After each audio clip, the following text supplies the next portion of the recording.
We'll finish up this segment with an interesting application area. So I mentioned in the last segment that we're going to talk about something called data mining, which is a term that's in the media a lot, you may have heard of. There's a lot of synonyms or near synonyms of it. You may have heard the term machine learning. You might have heard about data science. You might have heard about data analytics. Those aren't all exact synonyms, but they're more similar than they are different. And this concept is really sort of taking over a lot of modern research and a lot of ways that we learn about things. The idea, simply in all these cases, is to learn things from data, specifically to derive knowledge from data.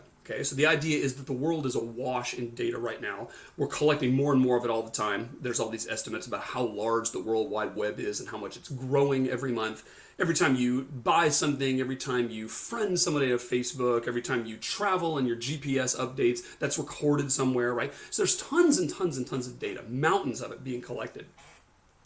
But that data doesn't do us much good by itself, because all it is a bunch of just random data points. It's a big exercise in TMI, right? Too much information.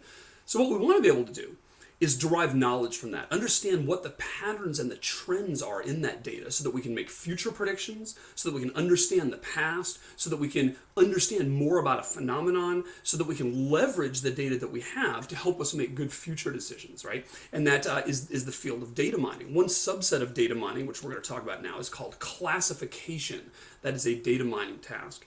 And classification has to do with the fact that we might have a bunch of examples of how people or products or purchases or whatever have fared in the past. And we want to make predictions about how new people or products or whatever will fare in the future. And what we do is we use all our data about how things have happened in the past. That's called our training data. And what we're going to do is train an algorithm on that past data in order to calibrate it and make future predictions. The idea being that future data points are likely to behave similarly as past data points, and therefore we can take advantage of all our past data points by learning something from it. And therefore, in light of that, making predictions about future data points. All right, so I'm going to give you an example just to make this concrete. Suppose there's a bunch of college students getting ready to come into college for the new freshman class. And of course, there's a bunch of businesses that want to get their business to sell them everything from food to clothes to books to whatnot. And let's say there's one business that's interested in marketing some video games to young freshmen, unsuspecting, coming into college. And by the way, you should not let your academic career be sidelined and dominated by video games. Okay, if you're doing that, shame on you. Now, what this company wants to do is be able to predict which incoming students are likely video game players, right? Because it's actually expensive to do that marketing, printing off color brochures for everybody or whatever. This company can't afford to do that for all 1,000 students in the incoming UMW freshman class, say. What they can do is say, well, if we can get an idea for which students are most likely to be video game players, then we can target our marketing to them, and that's going to give us a much higher yield, right? Because we're not going to be trying to convince people who don't even care about video games to buy our product. So the question then comes, how can we predict which students do and do not like video games? And what we're going to do is use a data set of some past data that we've collected. Okay, here it is. And of course, this is fictional data. But let's say I've got some past students that have been at this university, and we've discovered which ones play video games and which ones don't, right? So here are some past students, and what I've done is I've collected information on them. I have information about what major they're in. Are they in business? Are they in English, computer science, psychology, whatever? Are they in-state or out-of-state? And are they male or female, right? Those are the features in my data. So these things right here are called the features. And these things here, each row is called a data point. Sometimes it's called an example. And in particular, these are labeled examples. And the reason I say they're labeled is because in addition to the features written down, we also have the right answer, right? This is our label or our target. And the name of the game in classification is we want to be able to predict what the label will be for new data points based on the fact that we know all this information about past data points. So you might eyeball that for a second and see if that aligns with your stereotypes and your intuitions about who's likely to play video games and who's not. So let's say this is the data that we have. And what we want to know is if somebody is coming in to our university and is, has some features that we know about because we've maybe, paid the university to get information about some of the members of the incoming class, which ones are likely to be video game players? Let's take an example here. Let's say that we have an incoming student, and that student is a business major, and they are an in-state student, and they are female. And we want to know what is the probability that that person is going to be a video game player. Now, one sort of naive way of doing this would be to say, if I want to find out whether an in-state female business major is going to be a video game player or not, and I want to use my past data to figure that out, let me just see if I have anybody on record exactly like that. And if I do, then just look them up. And whatever their answer is, I'll assume that the new person is the same way. That's kind of related to a data mining classification technique called nearest neighbors. It's not exactly that, but it's close to that, which basically you're saying, hey, if I have a data point, let's find the data point that's most like it and just assume that it's going to be the same. It's going to have the same label as that, right? Now that has some advantages, but it has some disadvantages too. And let's look in particular at the disadvantages. One of the disadvantages that we have is that, actually let's just do this one here, right? So if we wanted to know if this person is going to play video games or not, what we do is look through our data, we kind of comb through this, and we would see that line right there, and we'd say, aha, we just so happen to know about a female in-state business major in the past, and that person did not play video games. Therefore, we're going to assume that this new person, who is also a business major, in-state female, is also not going to play video games, and therefore she's not a good bet to market our stuff to, right? Now, what are the problems with this approach? Well, one problem is that we might have too much data, oddly enough. What if there is a psychology major who's in-state female? So same as this gal up here, except that she's declaring psychology is probably what she's going to major in instead of business. Well, what would I give as an answer for her? Well, turns out the answer is ambiguous, right? Because if I look up here, I see this row right here, and I see this row right here. I have two in-state female psychology majors on record. Problem is, one of them plays video games, the other doesn't. So that doesn't really give me much help, right? That doesn't give me a good answer, because if I try to look at the person who's most like her, I find two of them and they give contradictory answers, right? Another problem, of course, is I might have too little data. What if I have an English major who's out of state and who's male, right? Find that in the table quick. Answer is there isn't one. We don't have anybody just like this. And so again, this doesn't give us an answer for that, and we don't give an answer for this either, right? So what we're going to do is we're going to have Bayes' rule coming to the rescue here. We're going to design something called a Naïve Bayes classifier. And I'll explain what naive means. That sounds like a pejorative term, and actually it is, although what's interesting is that Naïve Bayes classifiers, despite their total simplicity and naivety, actually try to outperform a lot of stuff. And it's kind of humbling, actually. You see these people who come up with these classification algorithms which use all this deep math and all this complex stuff, and then you figure out what percent accuracy do they have in their predictions, and they're like 1% higher than a Naïve Bayes classifier would be. Or sometimes a Naïve Bayes classifier even outperforms them, right? So it's actually kind of humbling and sort of interesting how well a Naïve Bayes classifier does. But a Naïve Bayes classifier is based on Bayes' rule, and let's see how it works. So what we want to figure out here is, let's take our out-of-state English major dude. What we want to do is find out the probability that he's a video game player, given that he is an English major and an out-of-state student and male. Right? This is what I'm really after. We know that these things are true because we have data on this guy.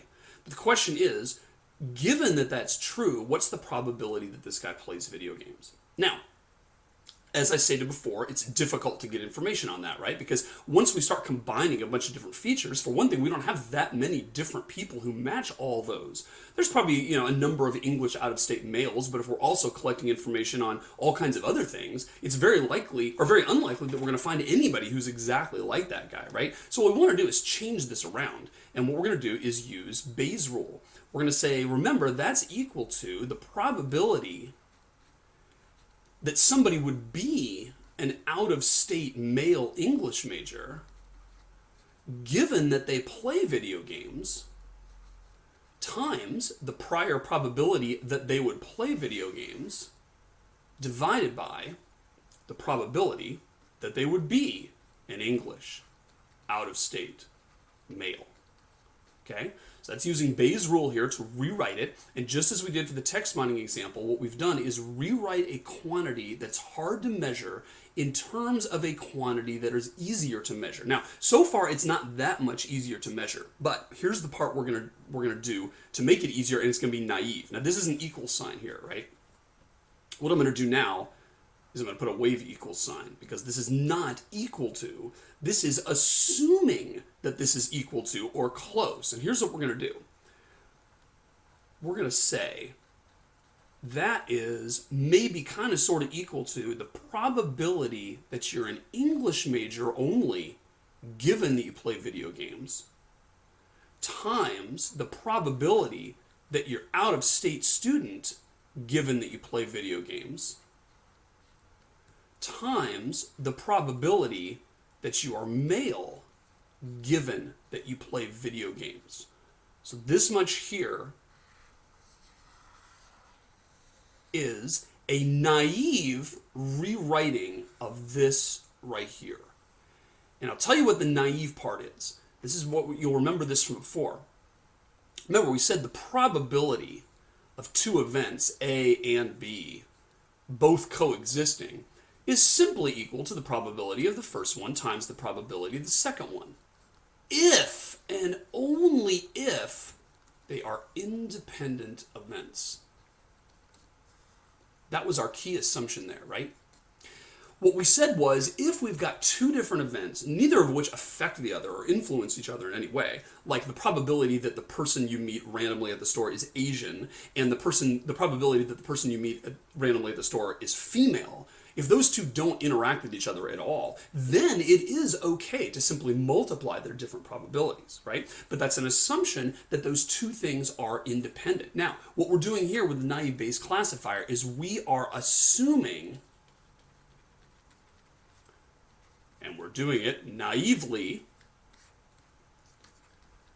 that whether or not you're an English major, whether or not you're out of state, whether or not you're male, the response of all those three things to whether or not you play video games are independent.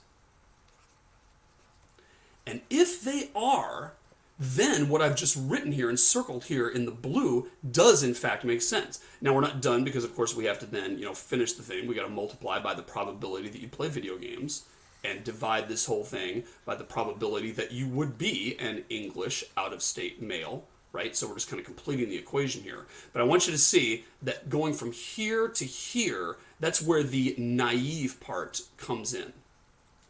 Now, let me sort of explain why that's naive and why it affects it, right? The thing that really kills you about a naive Bayes classifier is if the things are dependent on each other, then what you're going to do is overestimate the value of your confirming evidence. All right. So what I mean by that is this. Suppose you wanted to know, there's some random voter out there, maybe you're calling on a poll because the election's coming up, right? And you want to know whether they're going to vote Democrat or Republican. And so you're collecting some background information on this person to find out, are they a likely Democratic voter? Are they a likely Republican voter? Because that might depend on whether you market certain materials to them, right? And try to recruit them for your side or whatever, right? Okay, now let's say you find out some information about this person. And you find out that they are pro-choice, all right? Not pro-life, but pro-choice. That gives you some, obviously not totally, but some evidence in favor of them wanting to vote Democrat, because traditionally pro-choice has been a Democratic platform issue and pro-life has been a Republican platform issue. It's by no means the case that all Democrats are pro-choice and all Republicans are pro-life, but again, we're dealing with trends and stuff here, right? And trying to use the data that we have. So if I told you this voter was pro-choice, that would be some evidence towards the fact that they would be voting Democrat. You don't know for sure, but that makes you lean that way. Now, suppose I told you this. I said not only are they pro-choice, I'm going to tell you another piece of information about them. They are also pro-minimum wage hike. Okay? Now do you think they're going to vote Democrat? And here's the answer. The answer is that you should be a little bit more sure that they're going to vote Democrat, but not nearly as much sure as you might think if those two things were independent. And here's why. I told you they were pro-choice. Then I said they were pro-minimum wage hike. Turns out that most pro-choicers are pro-minimum wage hike. And it turns out that most pro-minimum wage hike people are pro-choice, right? It just, those two things tend to go with each other because they do align with one of the political parties and traditional planks in that platform. So once I tell you that that person is a pro-minimum wage hike person, that should not nearly say, wow, independent confirming evidence of their Democratness. Wow, now I'm really sure. Because you're really only a little bit sure, right? When I told you they were pro-minimum wage hike, that probably didn't come as that much of a surprise to you because, heck, most pro-choice people are. And so it would be wrong for you to completely increase your percentage way more. Instead, what you should do is say, well, okay, I figured they were probably pro-minimum wage hike anyway. But since that's so correlated with being pro-choice, in fact, that is not independent of pro-choice by a long shot, that doesn't give me any more information, right? If that doesn't make sense, think of a more extreme example, right? What if I picked some random person and I said, I wonder if this person's an NBA basketball player. And he said, well, they might or might not be. And I said, well, what's some things we can measure about them? And I said, I measured their height. And it turns out they're over 7 feet tall. Now, if I told you that, you'd be like, there still aren't that many NBA basketball players out there. But if this person's over 7 feet tall, that makes me certainly think it's more likely than I did before, right? Because a higher percentage of over 7 feet tall people are NBA basketball players than just the population at large, I'm sure, right? So I've already sort of leaned towards thinking more that they're an NBA basketball player. Maybe I think there's like, a 20% chance now, whereas before I thought there was like a 0.1% chance or something, right? Now the person comes to you and says, aha, I found out something else. Not only are they over 7 feet tall, I'll tell you something else about them, they're over 84 inches tall. Now, when you hear that, you don't say, wow, I bet there's like a 50% chance they're an NBA player now, because geez, not only are they over 7 feet tall, but independently of that, more confirming evidence of their NBA playerhood is the fact that they are 84 inches tall. Baloney, right? Everybody who's over 7 feet tall is over 84 inches tall. That's the definition of 7 feet tall. Duh. So those are two events that are completely dependent on each other, right? Completely correlated. In fact, they're the same thing. If you take the set of all people who are 7 feet tall or more and compare them to the set of all people who are 84 inches tall or more, they are the same people. Therefore, you shouldn't budge your estimate of how likely they are to be an NBA player one iota when I give you the additional 84-inch news, right? So that is what a naive Bayes classifier has as a weakness, is that it overestimates the value of information when confirming examples are in fact dependent on each other, because our formula assumes that everything is independent, right? But turns out, as I said, that this ends up working rather well. Okay, so let's go back to our data.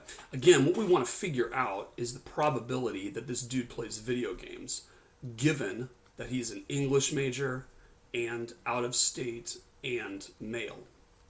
And what we're doing is we're naively saying, by use of Bayes' rule and the assumption of independence, we're saying, well, that's going to be equal to the probability that he would be an English major, given that he played video games, times the probability that he would be an out-of-state student if he played video games, times the probability that he would be male, given that he plays video games, all times the probability that he plays video games over the probability that he would be an English out-of-state male.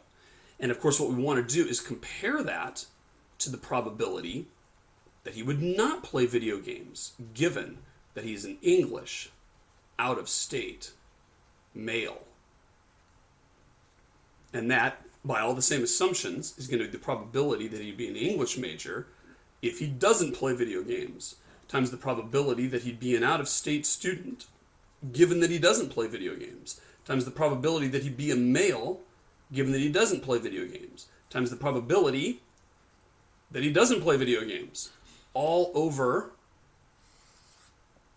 the probability that he would be an English, out-of-state male. Now, you will recall when we talked about the text mining example with Madison and Jay and Hamilton, the Federalist Papers, we talked about getting rid of the denominator.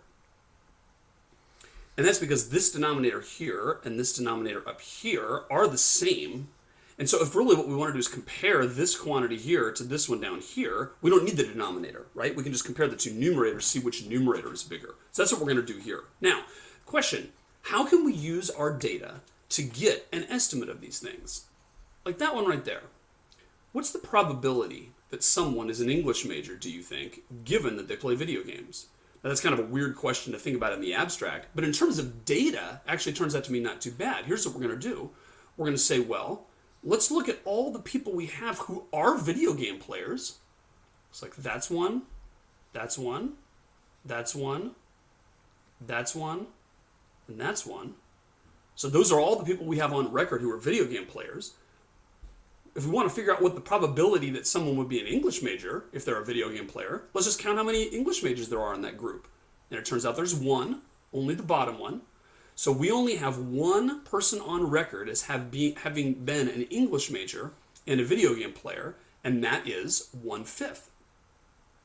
So we're estimating, hey, if I just take a random video game player, what's the likelihood that they're going to be an English major by simply counting how many video game players we have on record and counting how many of them are English students, right? Take a moment and figure that out. Make sure you get that, and then you'll see how we can get all the rest. So let's do the same thing here. What's the probability that someone will be an out-of-state-er given that they play video games? Well, same thing. I just look at all my video game players and I say, okay, how many of them are out of state? And it looks like that one is, and that one is. So it looks like this probability we're going to estimate as 2/5. Now, what about our third quantity here? What's the probability they'd be male if they played video games? We look at the same 5 rows. We see how many males are present there. And it looks like there's 1, 2, 3 out of 5. So we're going to estimate that as 3/5. So now we've got 3 of the quantities in our thing here. So now what we've got to do is get the prior. What do we think the probability is that your random schmo is a video game? We don't know anything else about them. What's the probability they're a video gamer? And the answer is we're going to say 1/2 here. Now, why are we going to say 1/2? Well, because that's 5 out of 10. It's not like we always would just say 1/2, but in this case, we have 10 people in our database, half of whom are video game players, half of whom are not. Therefore, we're going to assume that the probability that you're a video game player, if we know nothing else about you, is 5 out of 10, right? Because that's all our data. So all we got to do to compute this thing up here is we just have to multiply these things together. So we're going to multiply 1/5 by 2/5 by 3/5 by 5/10, or I'll just put 1/2, right? And those 4 things multiplied together give us our estimate of that quantity right there. Again, we've thrown out the denominator because we're going to compare it to something else that has the same denominator, but that's going to be our estimate. All right, now it's just a matter of cranking through the numbers, right? So let's do our other case here. Down below, what's the probability that someone is an English major if they aren't a video gamer, right? Because that's what we need for that right there. So now what we're going to do is look at the other rows. We're going to look at the rows where there is not a video game player present, but in fact that person's a non-video gamer. What percentage of those are English majors? And it looks like we again have 1 out of 5. Check my math there, but it looks like 1 out of the 5 non-video gamers we have on record are in fact English majors. Just crank it out here. What's the probability you're out of state given that you're not a video game player? And what I see is 1, 2. So I see 2/5 of our non-video game players are out of state. Next one, what's the probability you would be male if you're not a video gamer? And when I look at all my non-video gamers here, I see that there is only 1 male. And that's going to be the one that turns out to clinch it. And then, of course, what's the probability of the prior, right? So what's the probability that you're not a video gamer, giving no other information about you? That's also going to be 1/2, right? Because half of our people are not video gamers. So to get this quantity down here, we're going to multiply 1/5 times 2/5 times 1/5 times 1/2. And that is clearly going to be the smaller of the 2 quantities, right? Because all of the numbers are the same, except for that one here I'm multiplying by 1/5, whereas over here I was multiplying by 3/5. Other than that, they're the same. Therefore, this probability here is higher than this one down here, and that tells us we are going to predict that this guy is in fact a video game player. Do we know that for sure? Obviously not, but the evidence suggests that that's the case. And it comes down basically to his gender, right? That's the thing that was the kicker. Turns out that English major, and they didn't tell us much. In-state or out-of-state didn't tell us much, but gender male, with those other two qualities there, crank it all out and work it out, and it turns out that we're more likely to be a video game player. So he is someone we would choose to maybe spend the money to give him a full-color marketing brochure to try to get him to buy the new Nintendo whatever, because we have evidence to suggest that he is likely to be a video game player. All right? Let's do another example. Let's say we've got ourselves here an in-state female who thinks she wants to major in psychology. Again, we want to figure out what's the probability that she's a video game player. What's the probability of being a video game player given that you're a psych major, that you are in-state, and that you are female.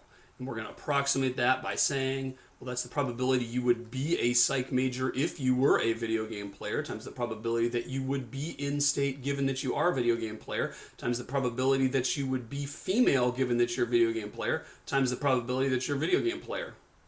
And we're going to compare that down here with the probability that you would be a psych major given that you're not a video game player, times the probability that you are a psych major given that you are not a video game player. Oh, I'm sorry, did that twice. I meant to say in-state here. Times the probability that you are a female given that you're not a video game player, times the probability that you would not be a video game player. And so it's just a matter of cranking through the answers, right? So up here, what's the probability that you would be a psych major if you are a video game player? So I look at all of the video game player rows. I say how many of them are psych majors, and it looks like the answer is 1. So 1/5 of the time a video game player is a psych major. Of those rows, what percentage are in-state? Looks like 3/5 are in-state. What's the probability that you're female if you're a video game player? Looks like of those rows, we have 2 females. Again, you should double check all this to make sure you can do it yourself. And the probability here we know we're going to estimate is 1/2 because half our people are video game players. Okay, same thing down here. What's the probability you'd be a psychology major if you're not a video game player? That requires us to look at our database of known non-video game players. And we're going to say, of those non-video game rows, what percentage are psych majors? Looks like 2 out of 5 are. We're going to multiply that by the probability you'd be in-state if you're not a video game player. Looks like 3 out of 5 of our non-video game players are in-state. What about being female? Looks like of our non-video game players, we have 4 females. Do I got that right? 1, 2, 3, 4. Yeah, 4 females. And then I'm going to multiply that by 1/2. And you can see that in this case, this number is going to come out to be higher, right? And that's because, 1/2 is the same as 1/2, and 3/5 is the same as 3/5. But 2/5 is greater than 1/5, and 4/5 is greater than 2/5. Therefore, without even doing the math and crunching the numbers, we can tell this one's higher. Therefore, we are going to predict that this student is not going to be a video game player. Do we know for sure? Obviously not. But again, that's the way a Naïve Bayes classifier works, is we simply take our known information and use it to predict our best result. Notice that there are some cases where we might end up in trouble. Take a look at this. Suppose we ended up and we wanted to know whether or not a business major who was in-state and male is going to be a video game player or not. So one of the calculations in there is going to be what's the probability that you would be a business major given that you're a video game player times a bunch of stuff. And then our counterpart to that is going to be what's the probability that you would be a business major given that you're not a video game player. Okay? Now, can you see the problem? What's the probability that you are a business major given that you play video games? And the answer is 0 according to our data. Right? Because we don't have a single example on record of a business major who plays video games. Therefore, we are instantly going to conclude that any business major is not going to be a video game player. Surely that's not the case in real life, and surely that one instance of an attribute isn't going to dominate the entire thing. But in the naive Bayes classifier, it does do that, because when we multiply all these things out, you multiply anything by 0, you're going to get 0, and therefore one attribute can take over. There's a ton to do with data mining and different classification algorithms. I encourage you to Google that and find out some stuff. There's all kinds of stuff with decision trees and decision lists and neural nets and support vector machines and all kinds of different algorithms that have been thrown at this. But interestingly enough, the naive Bayes classifier, which is simply an application of conditional probability, has a lot of value and often is used, if nothing else, as a baseline from which to compare other algorithms. It makes a useful benchmark because it's kind of the easiest thing to do, and a lot of times it performs surprisingly well. Take care. Catch you next time on All the Math.